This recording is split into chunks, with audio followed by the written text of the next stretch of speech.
Live from Fargo and serving you on TV, online, and on the go, this is Valley News Live at noon.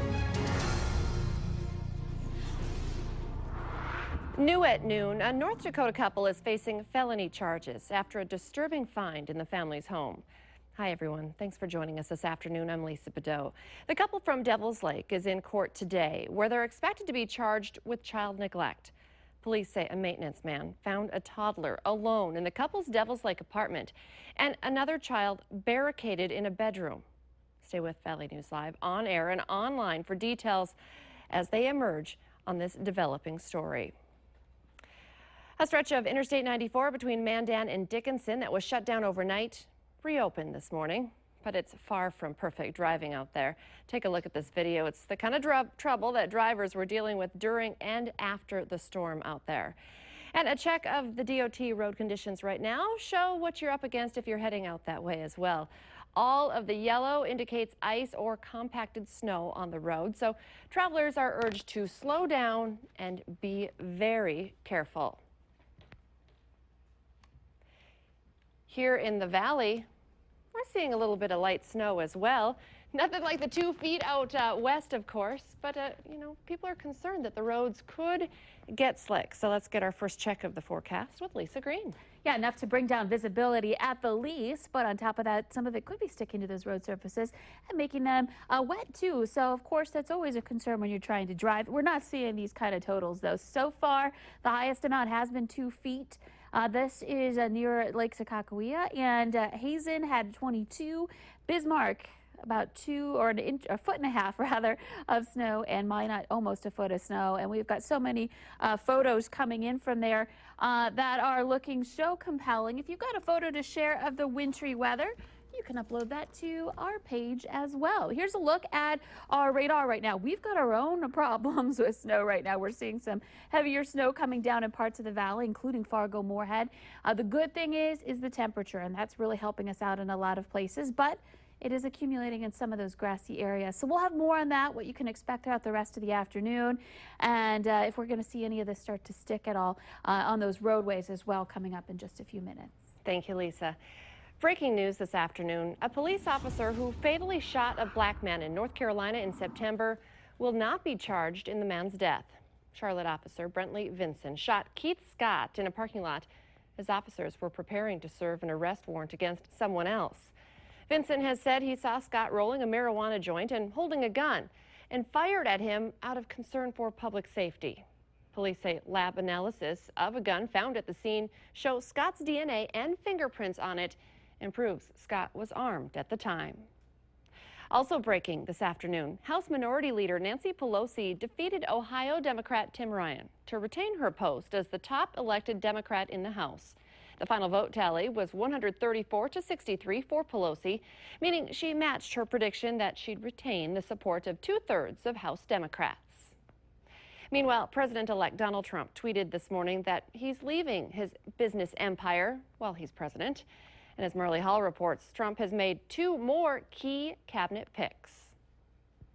Steve Mnuchin is President-elect Donald Trump's pick for Treasury Secretary. He spoke to reporters at Trump Tower this morning. Our #1 priority is going to be the economy, get back to 3 to 4% growth. We believe that's very sustainable. Mnuchin is a former Goldman Sachs executive who was the finance director for Mr. Trump's presidential campaign. The Trump transition team also announced billionaire Wilbur Ross will be nominated for Commerce Secretary. The president-elect says he will hold a news conference on December 15th to discuss plans to leave his business empire while in office. In a series of tweets this morning, Mr. Trump said, "I feel it is visually important as president to in no way have a conflict of interest with my various businesses." It's unclear if the billionaire plans to turn over his business holdings to his children or put them in a blind trust. Transition officials tell CBS News the plan does not include a release of his full tax returns. Mr. Trump had dinner last night with Mitt Romney and future White House Chief of Staff Reince Priebus. Romney, one of Mr. Trump's harshest critics during the campaign, said they had a wonderful evening. These discussions I've had with him have been enlightening and interesting and engaging. Sources tell CBS News Mr. Trump's considering Romney, retired General David Petraeus, and Rudy Giuliani for Secretary of State. Marley Hall, CBS News, New York. The president and vice president-elect travel to Indiana tomorrow to announce a deal with the air conditioning company Carrier that would keep nearly 1,000 factory jobs in Pence's home state. Storms that ripped through America's southeast early this morning killed 5 people in Alabama and Tennessee. Along with the fatalities, 4 children at a 24-hour daycare center in Alabama were critically injured when the facility was destroyed. First responders got to 3 people in time to save them after that line of storms ripped through Colbert County, Alabama. Police say the son in the family helped hold up a wall to keep it from falling onto his mom. There are new developments to tell you about in the battle over the Dakota Access Pipeline in North Dakota. 17 former members of the Obama administration are asking the president to step in to block or reroute the pipeline. All of the people who signed are American Indians or Alaska Natives, and are also urging the president to allow protesters to remain on Army Corps land. The Army Corps of Engineers announced last week that protest camps on its land would be closed December 5th because of safety concerns. On Monday, North Dakota Governor Jack Dalrymple signed an emergency evacuation order for the area.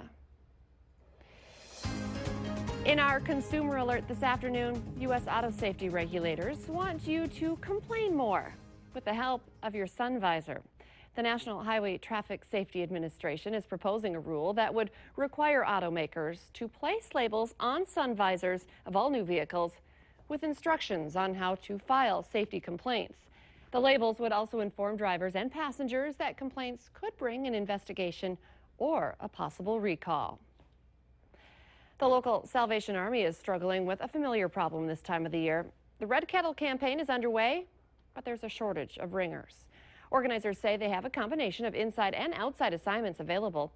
Volunteers can sign up by calling the Salvation Army or by going to a link on our website, valleynewslive.com. Just click on the hot button. And the Salvation Army says another tradition has played out this holiday season. A gold nickel worth $1,200 was dropped in a kettle at the Northport Hornbachers yesterday. They get them every year at one of the kettle locations. And a reminder to join us for the Farmers Union Insurance Bison Football pregame show at 1:30 on Saturday. Kickoff between NDSU and San Diego will follow at 2:30 on ESPN3.